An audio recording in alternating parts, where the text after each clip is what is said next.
Hey there, my name's Brashler, and in this video, I'm going to show you my favorite monitor settings that I use on the Behringer X32. Now, if you're brand new to my channel, I'm all about helping you feel more confident with your production gear, no matter where you're starting from. So let's go ahead and dive in. Now, on the Behringer X32, we have this monitor section, and it's a great section, and it has a lot of options that I feel people don't actually either know what it does or use. And so a lot of times I go and see an X32 at a church and all of their solo options are turned off. And that might be by choice. Most of the time it's because they haven't learned what this section actually does. Now, there's a whole bunch of things that are awesome about this section, and I want to jump in and show you all of the options that we have and what they do. Now, with the monitor section, the thing that we need to do is we need to pull it up on the screen, and to do that, we'll hit View in the monitor section, which is either on the right side of your screen, or if you have a smaller version of the console, it's on the left. And so we have our monitor section here. Now, what a monitor does, it is allows the engineer to listen to a certain channel without it going and affecting the PA with what we are listening to. And that's what a solo is. And with a solo, we have two options. We have a PFL, or pre-fader listen. We also have an AFL, which is after fader listen. Now, a PFL means that if I press solo on a channel, I am listening to a PFL, which is before this fader here. And a PFL is great when we are setting our preamp levels. So let's go ahead and pull up some music here, and we can go and solo a channel. Now, I am listening to this channel at a PFL, which means it's a pre-fader. So the great thing about this is it allows me to go and adjust a bunch of different things and hear it at the preamp level that it's coming in at.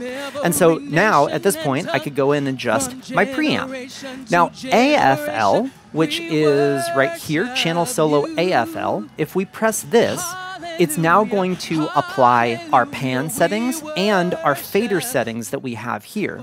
And so when you are actually mixing, I find that AFL is great. When you're in show, you can go and have AFL and solo up a couple different channels and hear how all of these are sitting in the mix after their fader.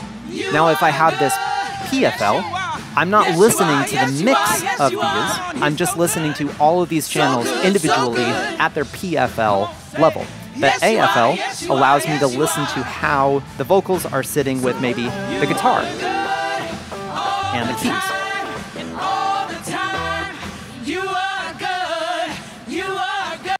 Now, the next thing that we have is exclusive. Now, exclusive allows us to solo up one channel at a time and undo the solo for any of the other channels that were soloed at that time. So with exclusive not turned on, I can solo up as many channels as I want to.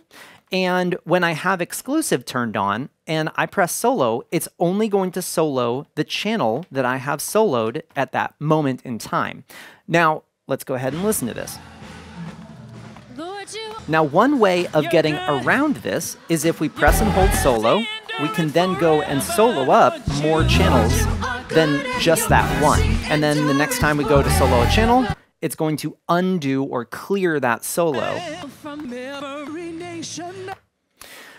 Now, the other button over here, which is clear solo, which we can see is flashing, is beneficial because maybe you go and solo a channel on a different layer and you don't know where it is. So instead of going through and finding where all of your solo is, you can just hit clear solo and it will clear that solo out.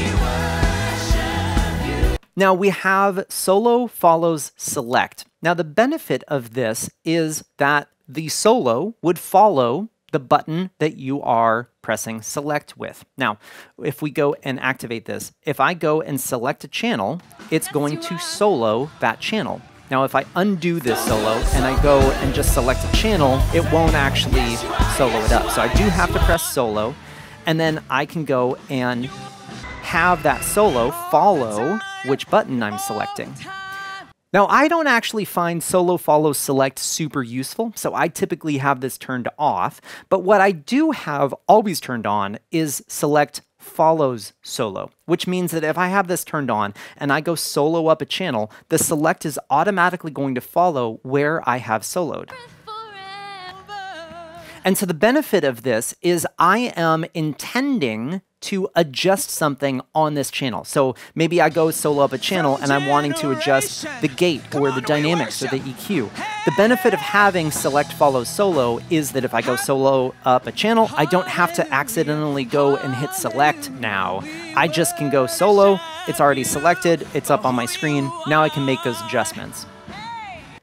Now, channel solo AFL is the next thing that is down. We already talked about this. I will leave this on when I'm mixing. If I am starting out with things, I will leave this turned off. So if I am sound checking at the beginning of the band rehearsal, I'm going to have this off. That way, when I'm soloing up a channel and adjusting a gain, I don't have to have it going through the house to be able to listen to it. And so once I'm mixing, will turn on channel solo AFL. Now, the next thing that we have down is mix bus solo AFL. Now, that means for the mix buses, buses 1 through 16, if it is unchecked, that means we are listening to it before this fader, which can be beneficial, or if you are mixing with subgroups, you would want to have this on AFL. And the reason that we would want that to be on AFL is that we can then listen to how our subgroups are mixing into our left-right fader. So I could go and solo up my band bus and my vocal bus at the same time and listen to how both of those are competing with each other. And so I will typically leave mix bus solo AFL on. The next thing that we have down is DCA solo AFL. Now, I find this super useful to be on. Now, what's great about the X32 is that we have our DCAs. Now, again, these are called digitally controlled amplifiers. On older soundboards, they're called VCAs, which is a voltage controlled amplifier. And all these are is a remote control to the faders that are assigned to it. It is not a summing path. So it does not take all of my drum channels and sum it to a stereo pair or a mono pair like a mix bus does. It is just controlling all of these fader levels that I have on one single fader, which is super useful when we are mixing. So not only will I mix with subgroups, but I will also mix with DCAs to keep control of all of the channels on 8 faders. And so with my DCAs, I usually have drum, bass, guitar, keys, tracks, vocal delay effect, all of my vocals on a DCA, and then all of my band on the last DCA. And so when I have DCA solo AFL, this allows me to go and solo up the drum DCA. So here's my drums. And it is in a loop here. So let me go back to my first portion here. There we go. And so now I can listen to my different music with how they are sitting in my DCAs.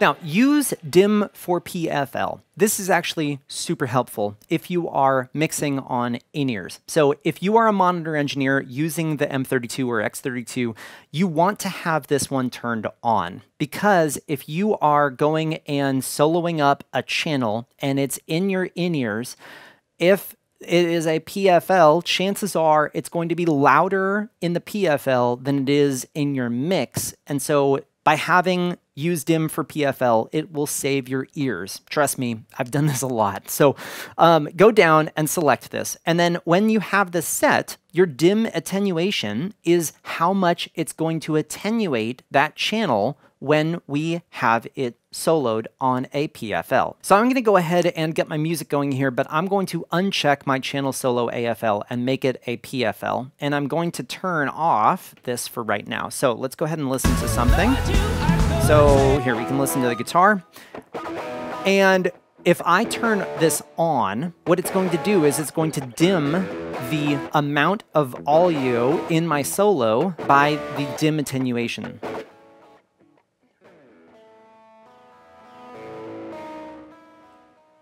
And we can go all the way to -40, all the way up to 0. And so a good spot to have this is either -18 or -20. And that way, when you go and solo up a PFL instrument that might be super hot, you're not damaging your hearing when you accidentally solo that and it has the preamp cranked. And so that's one benefit of the DIM for PFL.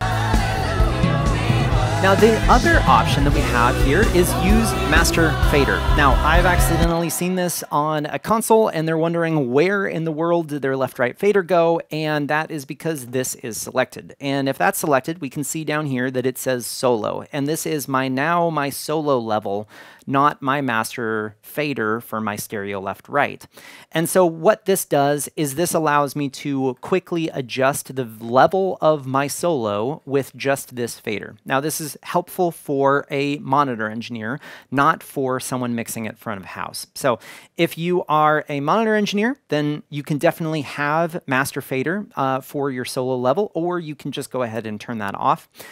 So there's that option. Now, the benefit of having the solo on the master fader is if you are using one of the outputs on the back of the board and not the control room out, you can adjust the level of that output there with this, which is great. Now, moving on to the rest of our section here, we have our master level for our solo. So if this is turned down all the way, then when we solo up a channel, we're not going to actually hear it. And so we want to make sure that that is setting at 0, and I'm going to turn that guy off.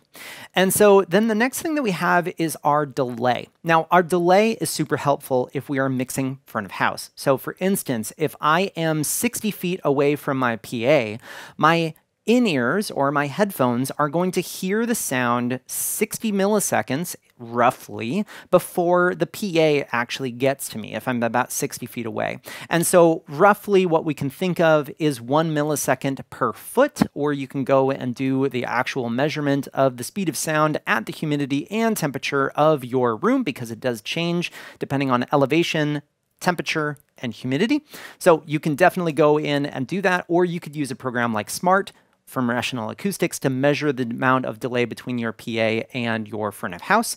And so what we can do is we can go ahead and turn on delay and roughly set the amount of milliseconds of delay that we want our monitors to be delayed to match up with the sound from the PA. Now, this is going to be super helpful if you have a set of near fields at your front of house spot.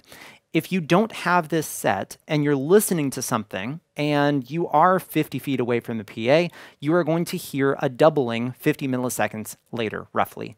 So you will hear the sound from your monitors or near fields right away, and then you will hear it from the PA about 50 milliseconds later. So that's the benefit of having this delay, is we can set that and bring our near fields in time with the PA, which is a very good idea.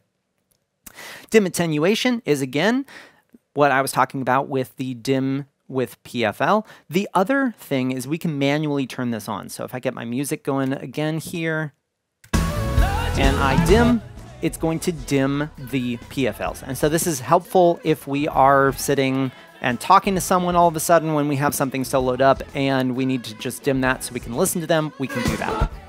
Now, the next thing that we have is our mono adjustment. And so this takes our left-right mix and sums it to mono in our headphones, which is super helpful if you are wanting to see how your mix is translating in a mono send. So for instance, streaming, not always is the device that the person on the end is listening to is stereo. Not all the time is it stereo. Sometimes it's mono. So what we can do is we can press mono and it will collapse your mix into mono, and this is how it sounds mono.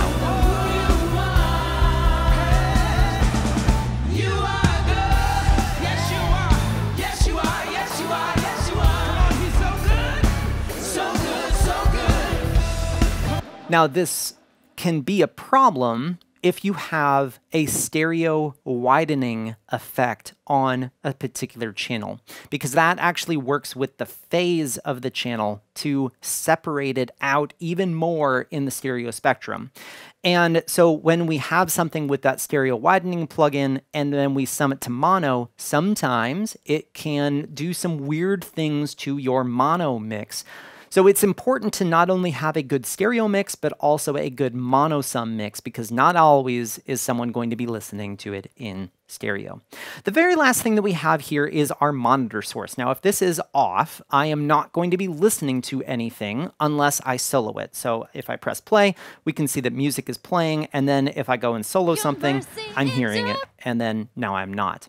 Now, the rest of these monitor source options gives us a lot of options here. So we have left-right bus, so that's listening just to the left-right. We have left-right plus mono center. And so if we're mixing in an LCR, or if we're mixing with the mono bus for maybe speech or a different thing like that, we can listen to both of them. Left-right PFL is left-right before this fader. Left-right AFL is after this fader. And then we have a couple monitor source options here with aux 5 and 6 and aux 7 and 8. Now, our aux 7 and 8 by default is set to our USB playback right here.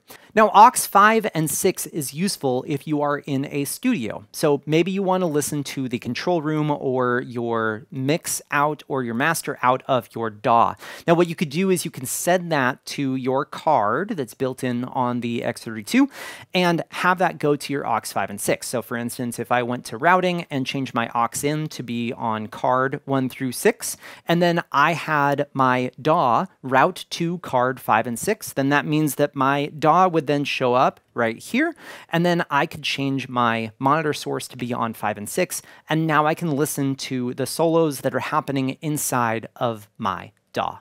Now, as far as my favorite settings that I will do for my monitor section, I will leave monitor source on left-right plus mono if I'm utilizing that mono bus, or I will leave it on left-right bus. I will then have solo options here. I will either leave exclusive off if I'm wanting to solo a bunch of stuff and just make sure to utilize my clear solo function, or if I'm not wanting to utilize this, I will turn this on, but typically I have that off. I have select follows solo on. Channel Solo AFL is turned on when I'm mixing. If I'm doing sound check, I have that turned off. Mix Bus Solo AFL and DCA Solo AFL, I have both of those turned on. And then I will typically delay my monitor source to the amount of feet that I am away from the PA.